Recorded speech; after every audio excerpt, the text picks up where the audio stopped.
This has been an incredible week here at Autodesk University 2025. Just two of the most exciting things that I have experienced is the launch of our generative AI capabilities.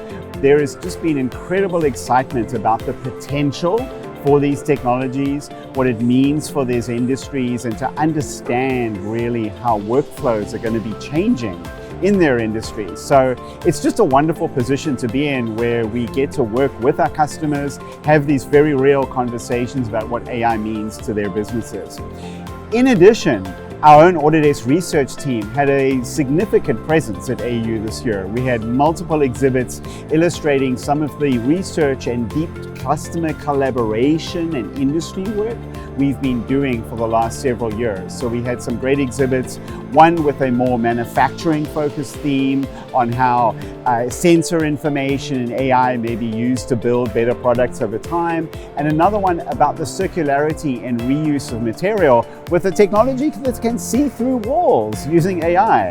So this is the kind of inspiring research that we try to do inside Autodesk Research, to really create thought leadership in our industries, to engage with our customers and to work with them to understand how our industries are going to continue to transform with AI and other technologies.